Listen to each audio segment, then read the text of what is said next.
गुरु प्यारी साध संगत जी, राधा स्वामी जी।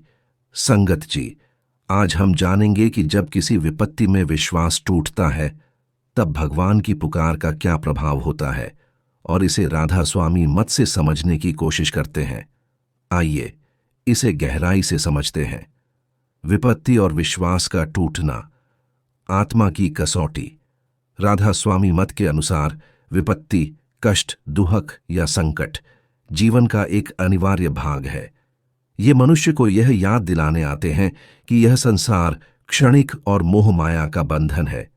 जब मनुष्य का सांसारिक विश्वास टूटता है तब भीतर से एक अंतरात्मा की पुकार उठती है। यह पुकार किसी बाहरी आश्रय की नहीं, बल्कि उस वास्तविक शक्ति परमात्मा की ओर होती है जिसे राधा स्वामी मत में सत्पुरुष कहा गया है।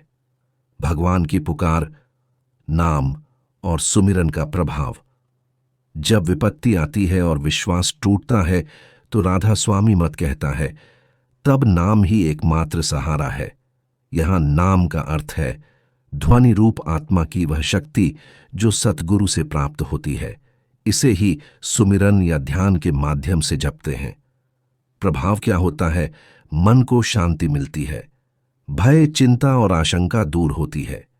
आत्मा को अपनी मूल स्थिति की याद आती है कि वह परमात्मा का अंश है। एक अदृश्य बल भीतर से उठता है जो व्यक्ति को विपत्ति में टिकाए रखता है। धीरे धीरे व्यक्ति को अनुभव होता है कि विपत्ति भी एक शिक्षा थी, आत्मा को जागृत करने की। सतगुरु की कृपा, विपत्ति में परम प्रभाव।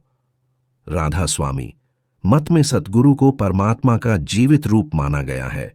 जब व्यक्ति विपत्ति में होता है और उसका विश्वास टूट जाता है, तब यदि वह सच्चे भाव से सतगुरु को पुकारे तो सतगुरु की कृपा सक्रिय होती है। अब जानते हैं कैसे? वह मानसिक स्थिति में परिवर्तन लाते हैं। साधक को अपने कर्मों की वास्तविकता का बोध होता है। आत्मा में सहन शक्ति व अंतर्दृष्टि आती है। सतगुरु आत्मा को नाम की ताकत से जोड़ देते हैं, जिससे वह दोबारा खड़ी होती है। संगत जी, विपत्ति नाम के महत्व को समझने का माध्यम है। विश्वास का टूटना असली विश्वास की ओर पहला कदम है। राधा स्वामी मत कहता है कि भगवान की पुकार हवा में नहीं जाती। जब दिल से पुकार उठती है, वह खुद भीतर से उत्तर देते हैं, नाम के रूप में, ध्यान के रूप में और अनुभव के रूप में। जब न कोई साथ दे तब नाम साथ देता है। नाम में ही वह शक्ति है जो आत्मा को प्रभु तक पहुंचा सकती है। राधा स्वामी जी।